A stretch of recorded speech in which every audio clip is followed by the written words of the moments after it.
How much food does a GCD get? মধ্যপ্রাচ্যে চলমান উত্তেজনার প্রেক্ষাপটে নতুন করে আলোচনায় এসেছেন চীনের এক অধ্যাপক।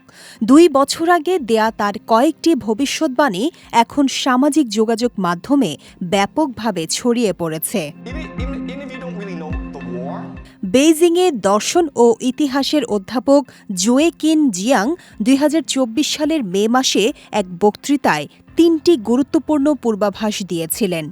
তিনি প্রেডিকটিভ হিস্ট্রি নামে একটি পদ্ধতি ব্যবহার করেন, যেখানে অতীতের ঘটনা, ঐতিহাসিক চক্র ও ভূ-রাজনৈতিক তথ্য বিশ্লেষণ করে ভবিষ্যতের বৈশ্বিক প্রবণতা অনুমান করা হয়।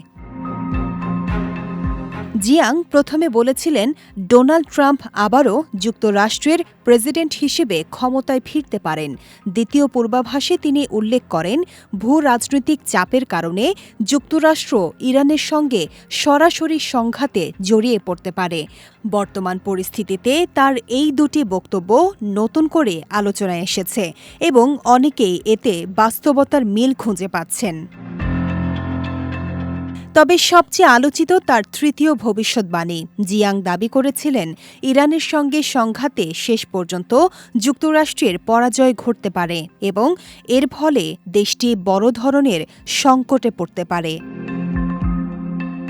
সম্প্রতি এক সাক্ষাৎকারে তিনি বলেন তার বিশ্লেষণ অনুযায়ী এই সংঘাতে ইরান কৌশলগতভাবে বেশ প্রস্তুত। যুক্তরাষ্ট্রের সম্ভাব্য সংঘাতের জন্য ইরান দীর্ঘ সময় ধরে প্রস্তুতি নিয়ে আসছে বলেও তিনি মনে করেন।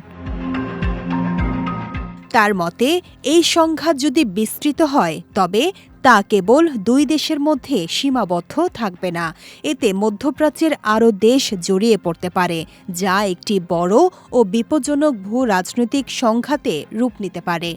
এর প্রভাব পড়তে পারে বৈশ্বিক জ্বালানি সরবরাহ এবং আন্তর্জাতিক অর্থনৈতিক বাজারেও। এখন দেখার বিষয় জিয়াংয়ের প্রথম 2টি পূর্বাভাসের মতো তার তৃতীয় ভবিষ্যদ্বাণীও সত্যি হয় কিনা।